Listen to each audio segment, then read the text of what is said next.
Muito bom dia.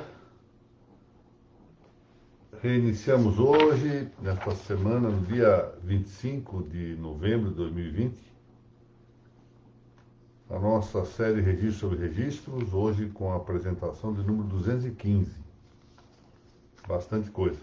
Quero agradecer, inicialmente, a Anoreg do Brasil, na seção do Paraná, o que faço na pessoa de sua presidente, a doutora Mônica Maria Guimarães de Macedo Dalla Vecchia, pelo patrocínio fundamental para a continuidade dessas nossas reuniões.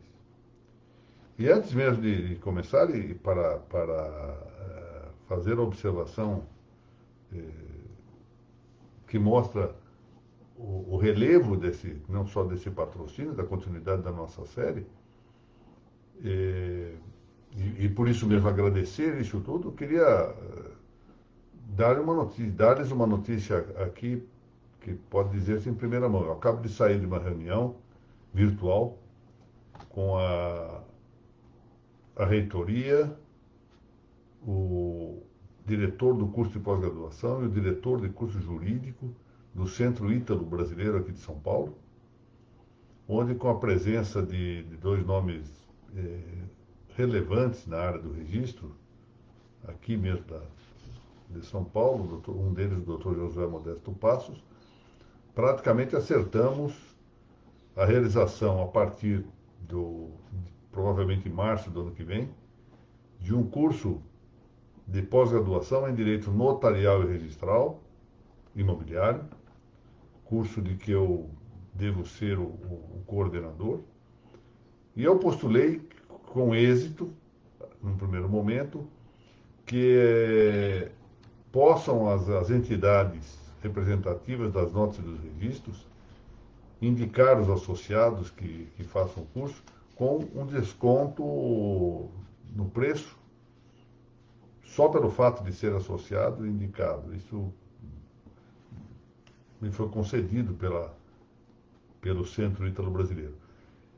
E qual a razão disto? É exatamente a circunstância de que eles estão vendo que há uma continuidade no interesse. Ou seja, se nós temos um curso com 215 aulas e com um público que, é verdade, caiu um pouco em relação ao que era o da Uniregistral, o que é natural, porque a Uniregistral tinha, por vários motivos, a Uniregistral tinha já uma projeção desse tipo de atividade em todo o território nacional. Em segundo lugar, porque os tempos eram outros. Não havia essa política imposta em razão da pandemia. Mas a página da Anoreg do Paraná tem tamanho prestígio que conseguiu ainda assim atingir praticamente, pode-se dizer isso, a metade do público que frequentava as aulas da Uniregistral. Isto é muito importante. E graças a isso foi que o Centro Ítalo Brasileiro, esse foi um dos motivos, entendeu a importância de fazer um curso de pós-graduação na área do notarial e do registral. Eu fiquei bastante satisfeito com a reunião inicial. Como eu disse, é um projeto que eu espero poder ser bastante útil para atender também o interesse daqueles que se encontram afastados dos centros principais de divulgação cultural.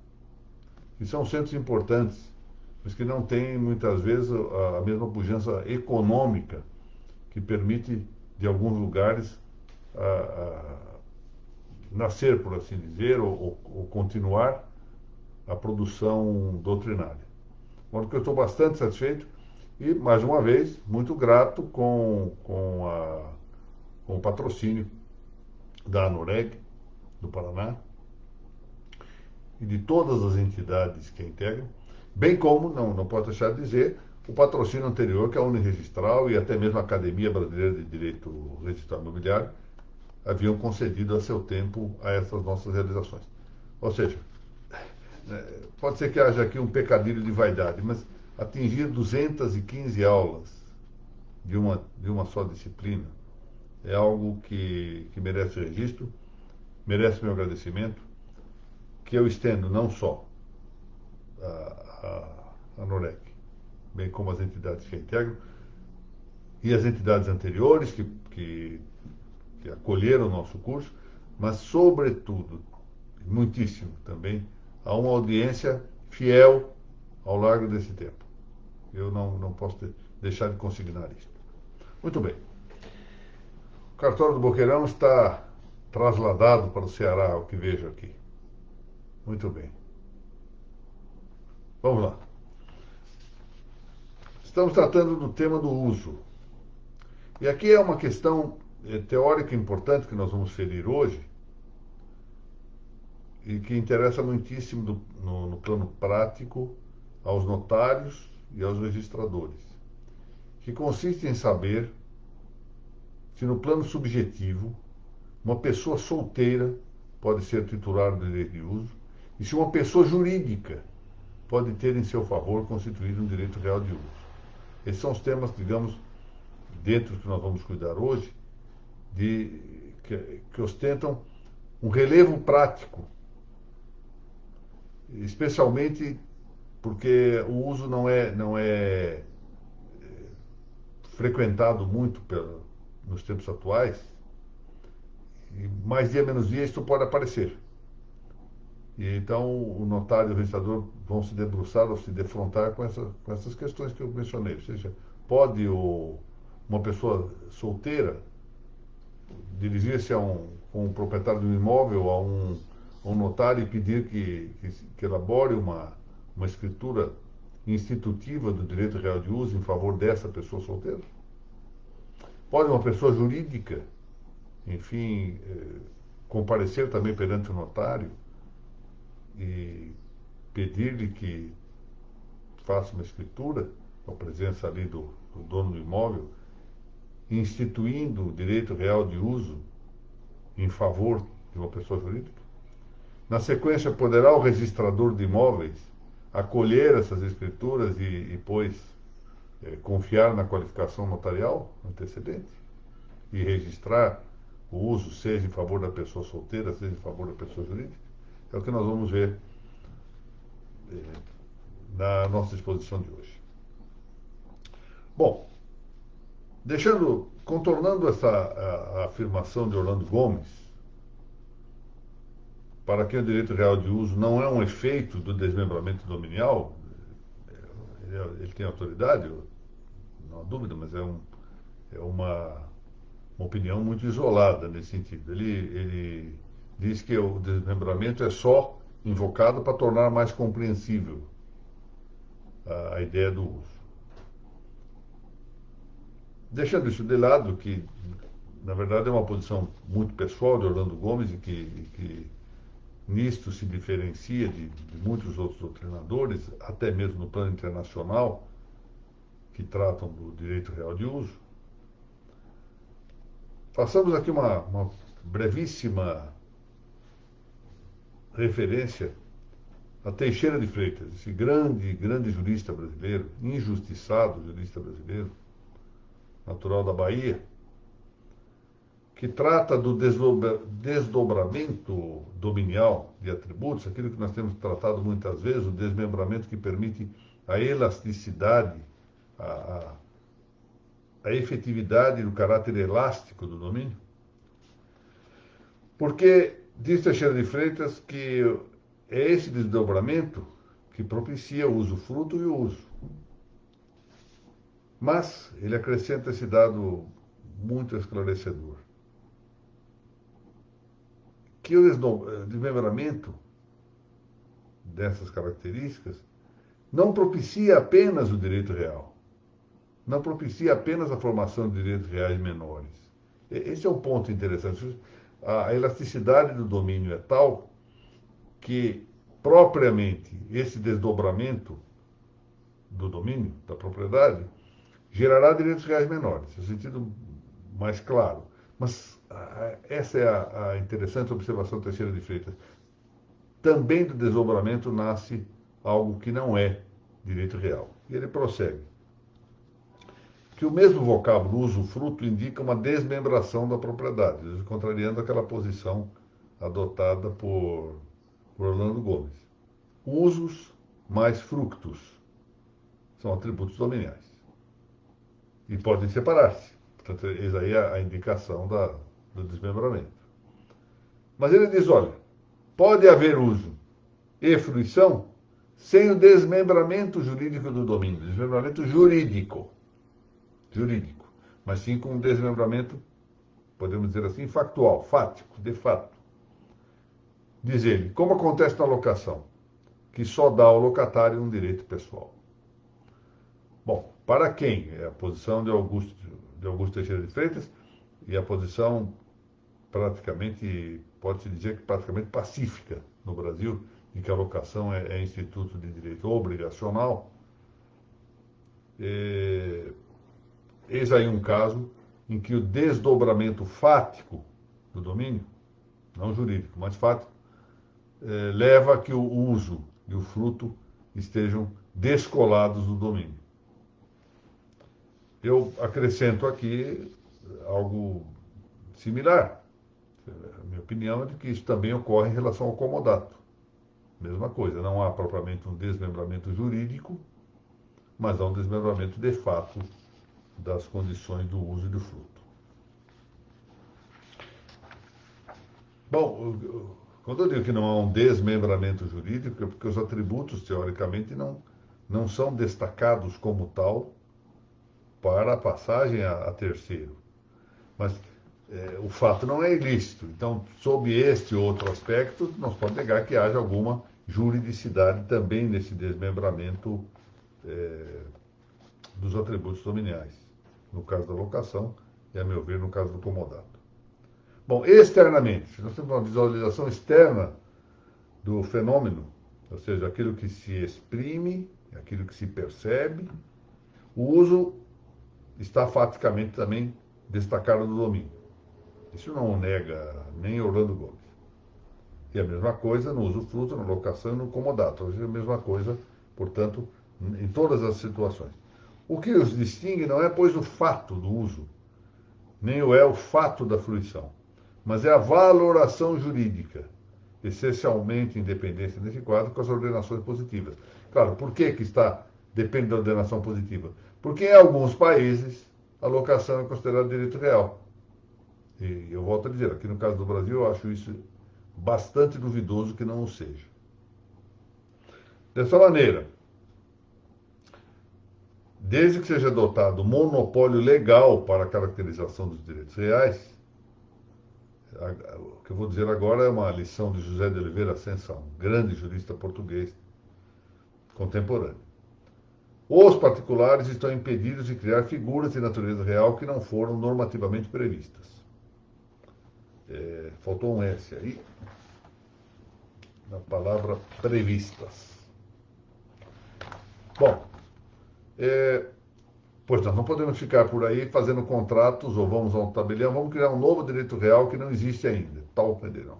Isso não está previsto na legislação. Ou seja, se o nosso legislador entende que os direitos reais devam estar previstos taxativamente, ou seja, em número clauso, ou seja, direitos reais em números clausos, ou se nós usarmos em número clauso, nós não podemos, no âmbito da autonomia privada, criar novos direitos reais.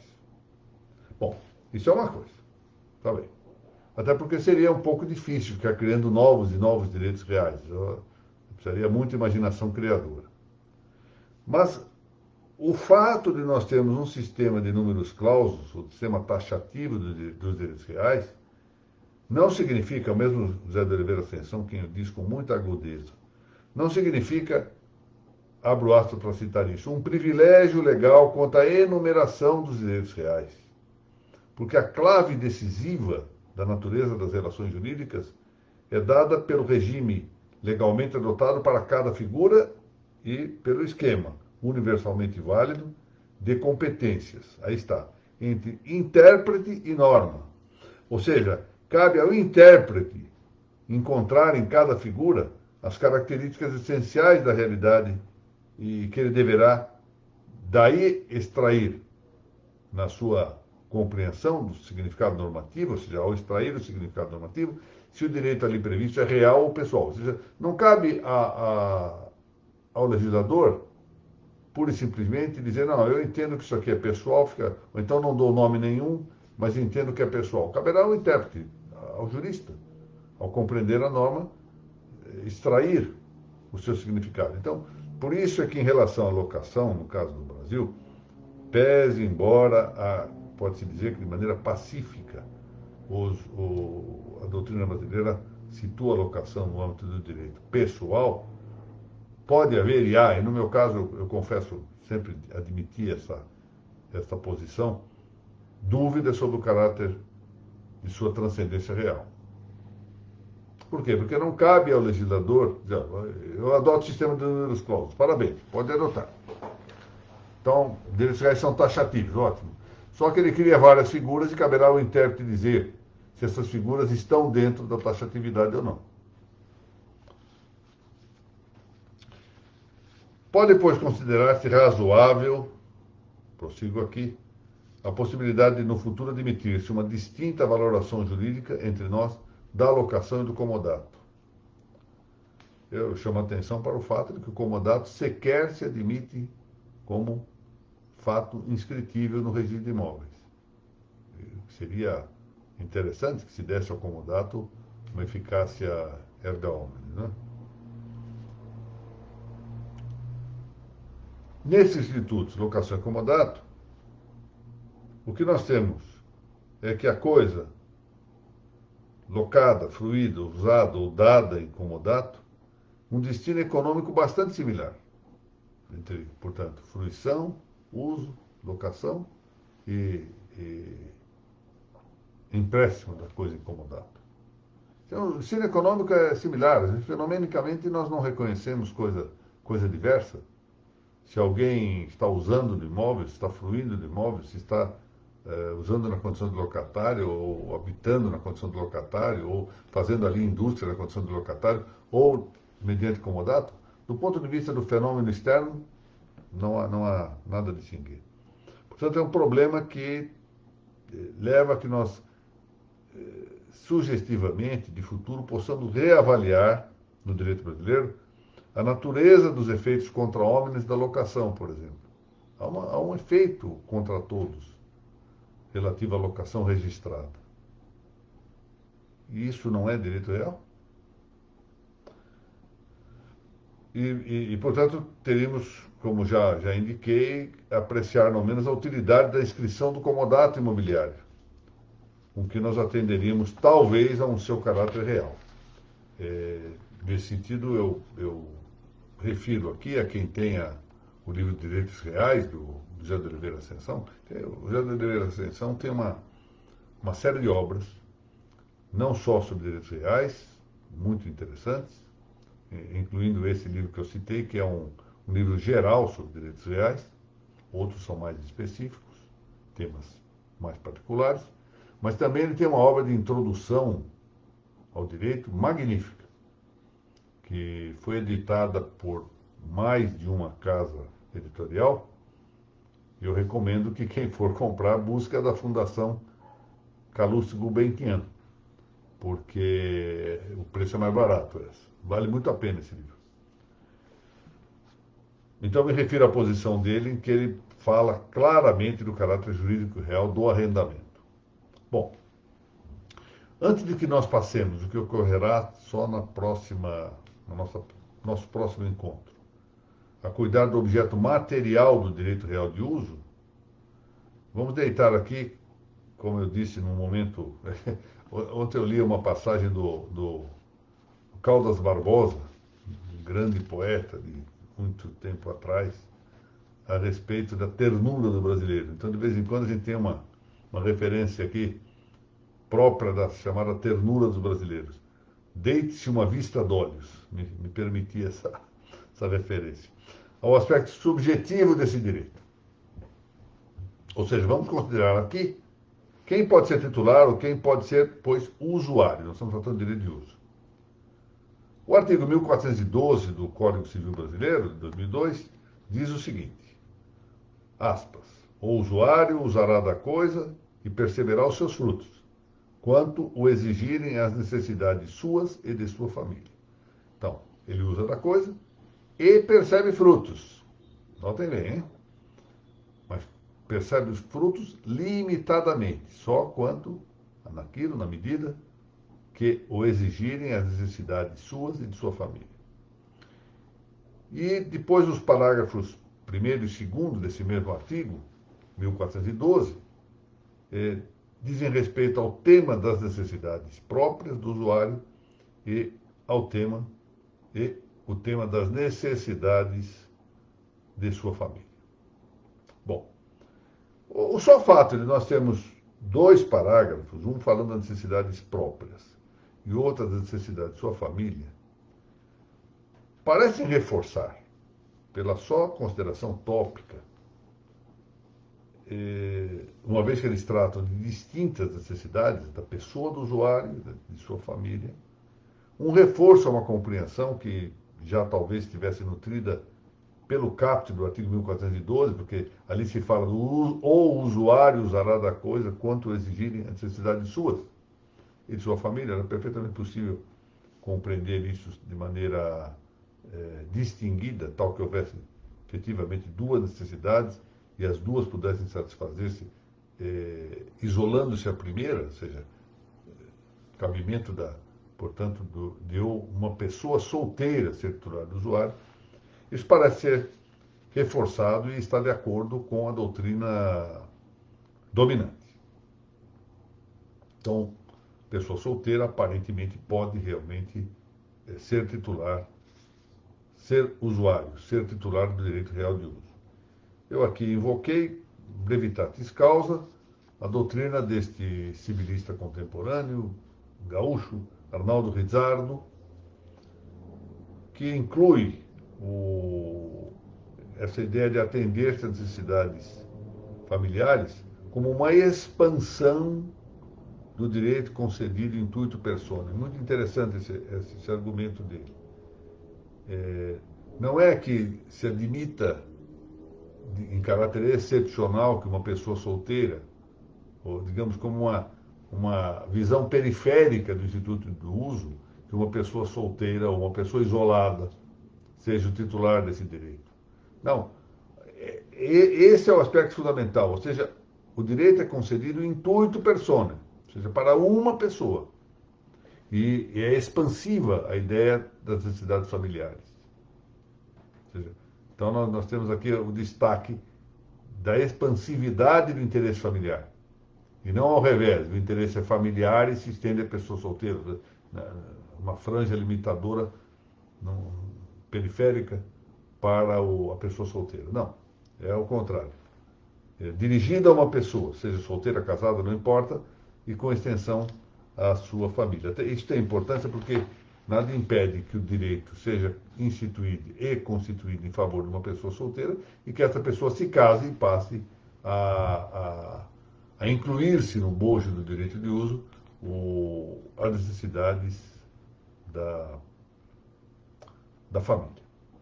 Família sobrevinda, portanto, à instituição e à Constituição.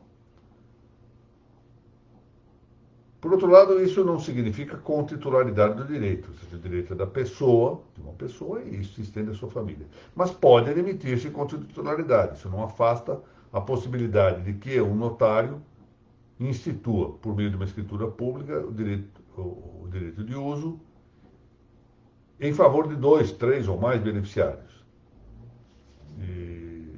E, portanto, aí depois se fará a ideia, que terá que ser objeto de consideração em cada caso, da correspondência do uso da coisa e da percepção de seus frutos, conforme as necessidades pessoais de cada usuário e das famílias de cada um.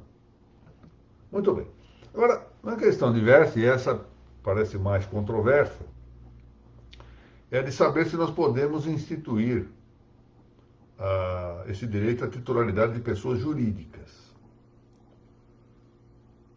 Rui Pinto Duarte, e ele se baseia em uma norma jurídica em vigor em Portugal, que é muito conforme com a lei brasileira nesse aspecto, sobre a titularidade do direito de uso, e diz que, abro aspas, da definição legal e dos seus desenvolvimentos, resulta que só as pessoas singulares podem ser titulares dos direitos de uso. Isso está num livro muito interessante desse autor, é um autor contemporâneo português, em um livro chamado Curso de Direitos Reais. Pois bem, ele diz que alguma doutrina italiana, ele usa essa expressão, se atreve em admitir que sejam titulares do direito de uso pessoas coletivas, pessoas jurídicas. Ele chega a dizer que esse é um atrevimento, porque para ele está claro que não possa. De maneira contraposta entre nós, opinou Pontes de Miranda. Eu vou ler o texto aqui, embora um pouquinho largo, mas vale a pena ouvir. Cito: pessoas jurídicas não têm família. Porém, daí não se conclua que só pessoas físicas possam ser usuárias. Argumentos que noutras épocas poderiam pesar, hoje seriam fragílimos, dada a quase completa equiparação das pessoas jurídicas às pessoas físicas. Nada obsta a que se dê em uso alguma máquina, prédio ou rio a alguma pessoa jurídica. Opinião, pois, de Pontes de Miranda, autor autorizado, no Tratado de Direito Privado. E a esse entendimento ocorreu a doutrina de Arnaldo Rizzardo. Diz ele: as necessidades que determinam a extensão do uso são aquelas propícias da família, desimportando a qualidade da pessoa beneficiada. É provável seja essa, por igual, a orientação a que tenda Carlos Roberto Gonçalves, que diz que o ato constitutivo de direito real pode contemplar, mediante acordo de vontades, ainda outras pessoas, além das indicadas. Ou seja, seria possível, pois, estender as pessoas jurídicas, quando menos porque o direito de uso estaria submetido, em larga medida, à autonomia privada. Ou seja, em última análise, aquilo que o titular de domínio pretende conceder a título a conta do uso. Pois bem, eu não quero aqui, de modo nenhum, abreviar a discussão mais ampla e mais aprofundada dessa controvérsia. Aprofundamento e uma amplitude que efetivamente não cabem aqui nesse nosso curso, meia hora, 40 minutos de aula. Isso não teria sentido. Mas parece-me que a posição favorável à viabilidade do direito real de uso ter pessoa jurídica por titular está num dado aspecto forrada de razoabilidade. Todavia, esse é o ponto, parece-me que deva considerar-se uma distinção muito bem feita por um autor argentino, Guillermo Borda, no seu livro Manual de Direitos Reais. É um livro muito interessante, já antigo, mas muito interessante, que distingue entre titularidade do usus e titularidade do fructus. Ainda no âmbito, lembremos-nos que se entende que o uso é um usufruto limitado, ou seja, há uma certa possibilidade de fruição. Isso já vinha do direito romano, como vimos na nossa exposição anterior, da semana passada. Ele diz o seguinte, Guillermo Borda: não cabe dúvida alguma de que também as pessoas jurídicas podem ser titulares dele, ou seja, do direito de uso. Nenhuma disposição legal, nenhuma razão de lógica ou de princípios se opõe a que uma pessoa jurídica seja usuária de um imóvel para suas oficinas, seus escritórios, ou de um automóvel. Relativamente a uma coisa móvel, portanto, a referência aqui ao automóvel. Cala, entretanto, quanto às necessidades a que se refere a lei em vigor, que entre elas não se contam as do comércio e da indústria. Isso é doutrina que se pode dizer pacífica no direito brasileiro. Eu citei aqui 3 autores, brevitados. Estúdio, mas podíamos citar outros. Washington Barros Monteiro, Arnaldo Rizzardo e Carlos Roberto Gonçalves. Olha, o uso não pode estender-se à finalidade de comércio e de indústria. Portanto, isso reduz bastante a possibilidade da titularidade de uma pessoa jurídica. Mas vamos ver agora o que diz Guilherme Borges. Problema mais que acerca da titularidade do direito refere-se à sua extensão. Exatamente isso. Ou seja, a meu ver, pode a pessoa jurídica ser titular de direito de uso, agora, quanto à extensão desse uso é que se põe o problema. Já temos dito, diz ele, que o usuário não somente tem o gozo da coisa, mas também a faculdade de perceber e apropriar-se daqueles frutos indispensáveis para ele, faltou um L aí, na citação que está em espanhol, no texto original, para ele ou para a sua família. Esta atribuição a possuem também as pessoas jurídicas? É o que ele pergunta. Tendo em vista que elas carecem de necessidades naturais que possam satisfazer-se diretamente com os frutos obtidos da coisa, porque a pessoa jurídica não se alimenta como tal, não é? Necessário resulta concluir que as pessoas jurídicas não têm a faculdade para perceber os frutos que poderiam ser, por exemplo, necessários para a satisfação das necessidades dos membros ou integrantes da pessoa jurídica, já que esta constitui uma entidade distinta de seus membros. Em suma, conclui, as pessoas jurídicas podem ser titulares do direito de uso, mas não têm direito aos frutos, a título de satisfação das necessidades de seus integrantes. Isso é uma distinção importante. Me parece correta, acho que bateu no cravo aqui, acertou inteiramente. Então, a resposta, nos dois casos, a que nós nos dedicamos no início da aula, apontamos, seja a pessoa solteira, seja a pessoa jurídica, podem ambas ser titulares do direito de uso. Muito bem, então nada impede que o notário redija uma escritura a respeito do assunto e que o registrador também qualifique positivamente uma escritura com essas duas indicações. A questão está em saber, quanto à pessoa jurídica, em que consistirá o uso. Esse é um outro problema, extensão. Qual será a extensão disso? Então, quanto ao uso, nenhum problema, será o problema da percepção limitada dos frutos. E com isso nós terminamos aqui a segunda parte da nossa exposição sobre o uso. Ainda hoje,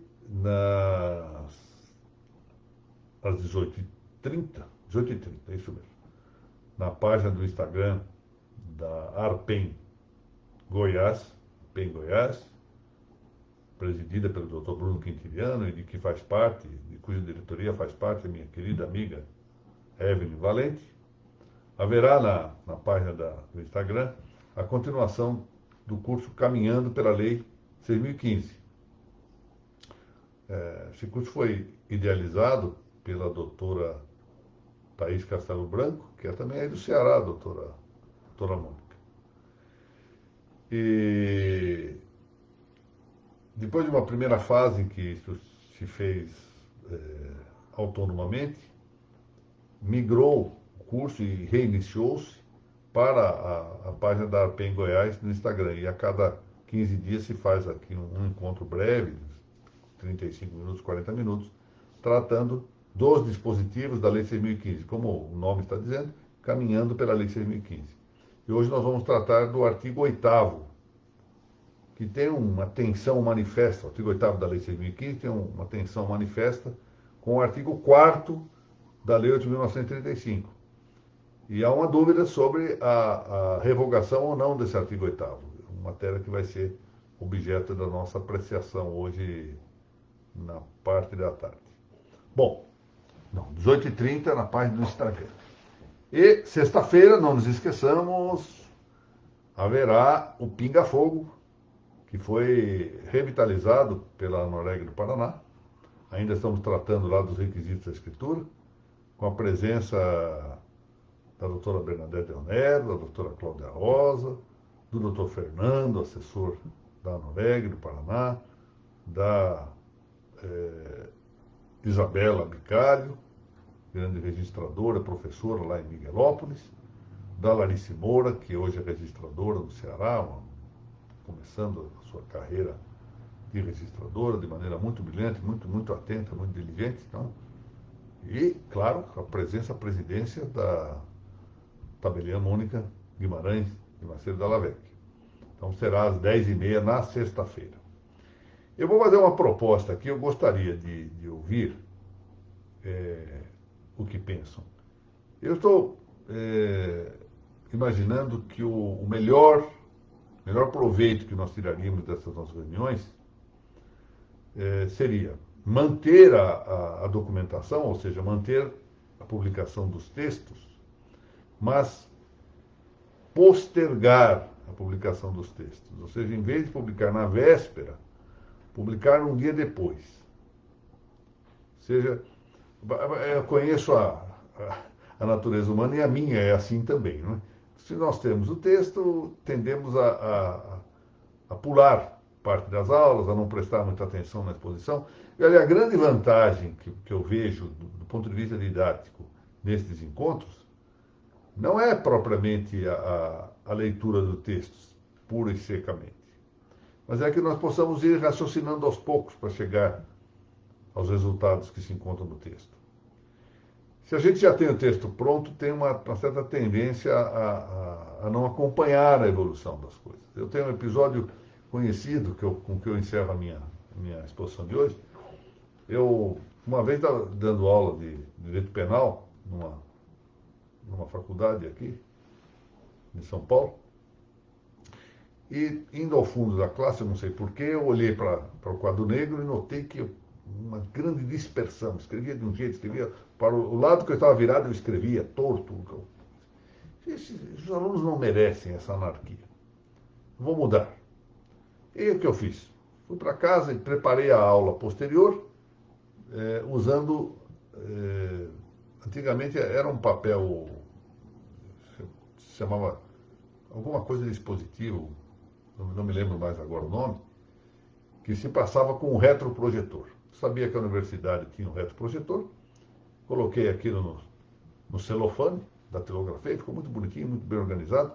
Levei, dei a aula, as aulas eram aulas muito longas, eram aulas de 4 horas, e para minha surpresa, eu consegui terminar aquilo tudo em 1h30, coisa que normalmente eu levava 4 horas para expor, em 1h30 estava terminado. E peguei, tirei cópia daquele material, passei para os alunos e achei que estava, desculpem a expressão muito popular, mas vou usá-la, eu pensei que estava abafando. Agora sim vão me considerar um bom professor. Na semana seguinte, antes de eu proferir a minha aula habitual, eu fui procurado. Nós tínhamos lá na faculdade um centro de investigação de bioética. E eu ficava ali muitas vezes vendo os grupos de estudos de bioética.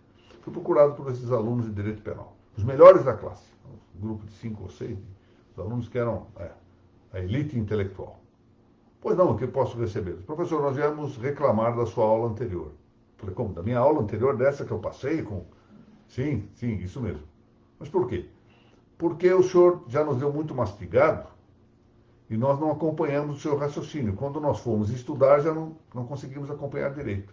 Nós preferimos o sistema anterior, em que o senhor faz realmente muita coisa, escreve no quadro de um jeito ou de outro, mas aquilo permite que nós também acompanhemos a maneira que o senhor está raciocinando. É mais útil para nós.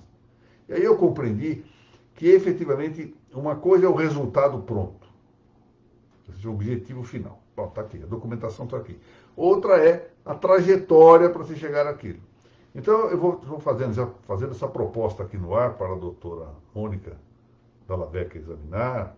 A Mariana também está aqui, também será Mariana Martins, que é presidente da Aripar, grande liderança, um grande intelecto na área do registro, que opinem sobre isso. A minha proposta é, em vez de publicar antes da nossa exposição, se publique depois. Ninguém vai ficar prejudicado com isso. A única coisa é que vão ter que prestar um pouquinho de atenção aqui ao largo da exposição. Fica aí a proposta para o exame sempre prudente e sábio dos integrantes da ARPEN do Estado, da ARPEN não, da ANOREG do Estado do Paraná. Mas a ARPEN de Goiás também possui integrantes sábios.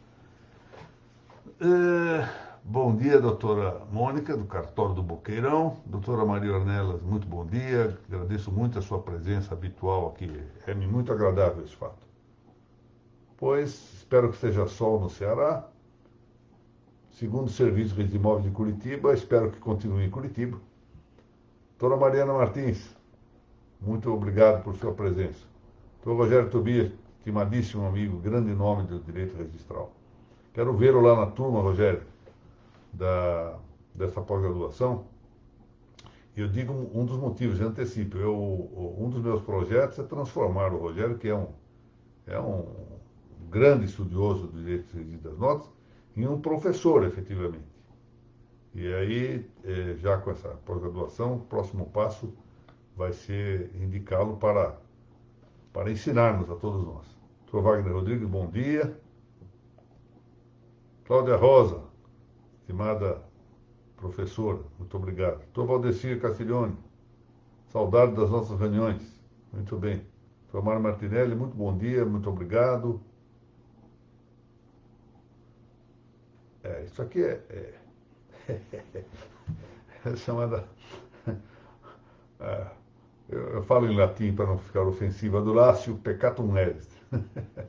É questão de amizade. É melhor dizer do que falar adulatio, dizer generosidade não é pecado. É só uma hipérbole generosa da doutora Mônica. Doutora Mariana, muito obrigado. Doutor Josué, eu acabei de mencionar o nome de Vossa Excelência aqui no nosso curso que se projeta lá no Centro Ítalo Brasileiro. Para quem não sabe, eu que todo mundo sabe quem é Josué Modesto Passos, mas para quem eventualmente não sabe, é preciso dizer que se trata, a meu modo de ver, dentre as gerações mais jovens, o maior nome do direito registral e notarial que surgiu na área doutrinária, não é? Há grandes nomes da doutrina notarial e registral, mas que são práticos também do registro das notas. Josué é um magistrado, dos mais brilhantes do estado de São Paulo, e estudou registros e notas como doutrinador. Isso é uma coisa diferente, ser alguém que já está no ramo e que se dedica a estudar, e isso nós temos valiosos nomes também no Brasil, na área registral notarial, não há aqui indicação nenhuma de prejuízo nessas minhas referências, mas é preciso reconhecer que alguém que surge de uma outra área de atuação, que não é registrador, que não é notário, que se dedica com a profundidade, com o acerto que tem o doutor Josué, é uma coisa muito rara. Então, eu tenho na conta realmente de um nome extraordinário e importantíssimo para a formação de novas gerações de estudiosos do registro das notas. Doutor Pedro Bragato, hoje doutorando nos registros, um grande nome do pensamento registral já. Doutora Mágilo de Freitas Vale, do meu Tribunal de Justiça, funcionária da casa, muito obrigado por sua presença habitual aqui. Muito obrigado. Doutor Fernando Abreu Costa Júnior, grande condutor do nosso Pinga Fogo, assessor da Noreg do Paraná, nome valiosíssimo, muito obrigado, e muito simpático além do mais. Doutora Juliana Tomazoni, do Registro de Imóveis de Ribeirão do Pinhal, no Paraná. Eu quero confessar aqui eu não sei em que lugar do estado do Paraná fica a cidade de Ribeirão do Pinhal. Numa próxima vez a senhora me fará a gentileza de esclarecer. Mas muito obrigado por sua presença, doutora Juliana. Estimada amiga, doutora Margarete Maia, grande registradora no Ceará, olha, aí está a doutora Margarete, a doutora Mônica, que acaba de dizer-se livre da alcunha cartório do Boqueirão, e entrar com o perfil pessoal, está aí na sua terra, viu? Está aí no estado, belíssimo estado da Fortaleza, do Ceará. Doutora Aline, grande magistrada aqui no estado de São Paulo, da saudosa turma do 185. Essa turma do 185 foi o concurso que eu tive a imensa honra e alegria de presidir. Ficou conhecida como Viva o 185, porque o desembargador Arthur Beretta, que fazia parte da comissão de concurso, lançou esse brado. E o concurso foi realmente resultados muito frutíferos. Tivemos grandes juízes, entre eles a doutora Aline, recrutados por esse concurso. E ele ficou sendo conhecido como o pessoal do 185. Então, viva o 185, doutora Aline. Nas férias, estudando muito bem. Férias, em geral, as férias são feitas para que nós façamos coisas distintas da que estamos acostumados a fazer, não é? Mas muitas vezes, por lástima, a ocasião do nosso emburrecimento. As pessoas, às vezes, saem... Isso é importante para os alunos e, sobretudo, para quem esteja prestando concurso ou queira prestar concurso. Vou tirar férias, 15 dias. Aí fica 15 dias sem ler. e acha que fez um bem imenso para a continuidade dos seus estudos. Aí não fez, porque 15 dias já é um tempo suficiente para perder o hábito da leitura. E aí, para recuperar, precisa começar de novo, com menor tempo. Se a pessoa está acostumada a ler 6 horas por dia, se parar 15 dias, vai ter que começar com meia hora, passar uma hora, porque não vai aguentar voltar nas 6 horas que já tinha o hábito de fazer. Só existe uma hipótese aí que favorece a interrupção do hábito. São as chamadas breves interrupções do hábito. Por exemplo, um livro fabuloso do Leonardo Castellani sobre a psicologia, ele diz exatamente isto. A breve interrupção de um hábito incrementa o hábito, ou seja, aumenta o hábito. Então, isso é que nos leva ao chamado repouso sabático, não ano sabático, repouso sabático, ou mais adequadamente, depois do cristianismo, o repouso nos domingos, ou aos domingos, em que se deve fazer coisa diversa. Então, 6 dias fazendo a mesma coisa, no 7º dia se descansa. Isto aí incrementa. Segunda-feira a gente volta com mais ânimo de trabalho, mais ânimo para aumentar o hábito. Agora, se a interrupção é muito grande, nós perdemos os hábitos, ou diminuímos muito, temos muita dificuldade para reinsetá-los. Portanto, agradeço a doutora Mônica, que não quis perder as aulas nas férias, e fiz essa sugestão aí para aqueles que estão estudando, têm o hábito de estudar. Doutor Edmar Schmitz, bom dia. Doutor Fábio Debran, bom dia. Meu estimado amigo Rodrigo Oliveira, de Aparecida de Goiânia, grande registrador lá e um estudioso, um moço com uma ótima formação intelectual. Hoje é dia da nossa aula lá da Arpen Goiás. Doutor Silmar Lopes, a quem eu não tinha tido a honra de ter contato, que me deixou excelente impressão na live que nós tivemos outro dia. Muito obrigado por sua presença aqui. Doutor Josué, já tive a ocasião de saudar. Laura Porto, que eu estou torcendo, contando os dias para que volte a estudar matéria de registro. Mas está fazendo um trabalho magnífico em outra área, estudando a Lei Geral de Proteção de Dados. Mas eu gostaria de vê-la de volta ao campo dos registros. Então, a doutora Mônica concordou, a doutora Mariana concordou. Então, ó, eu já não me preocupo com isso, tá bem? Já fica resolvido. Doutor Michel Alexander, muito obrigado pela presença. Adulacho. Ele está falando dele próprio aqui, Adulacho, né? É pecado não é. Mas isso é verdade, doutor Josué. É verdade. O que eu quero, mas está vendo, olha, há um reconhecimento bastante amplo. Desculpe que eu vou desligar aqui. Toda vez eu deixo ligado e está começando a tocar telefone fora de hora. O doutor Josué tem realmente uma capacidade extraordinária, mas nós temos que tomar cuidado. Isso é uma coisa. Sabem o que é pacholice? Pacholice é uma certa atitude ingênua e tudo mais. A pacholice é frequentemente conjugável, conciliável com a vaidade. E a gente começa a estudar um pouquinho, começa a achar que tem. Isso é comum quando se ingressa na magistratura, né? O doutor José sabe disso, mas isso também pode ocorrer com os registradores e notários, atenção. Se passa num concurso e aí esquece que o concurso, ultimamente, virou um teste de memória. Quem tem boa memória passa, quem não tem não passa. E a verdade é que a gente se julga, alguns têm muito valor, já doutrinários, é outra história. Mas esquece muitas vezes que precisa continuar estudando. E aí se sente envaidecido porque passou num concurso, porque o Diário Oficial publicou lá na letrinha, Dr. Ricardo Dipp, aprovado no concurso de ingresso à magistratura, no saudoso ano de 1979, pronto, ele virou um gênio no dia seguinte. E aí deixa picar-se pela vaidade.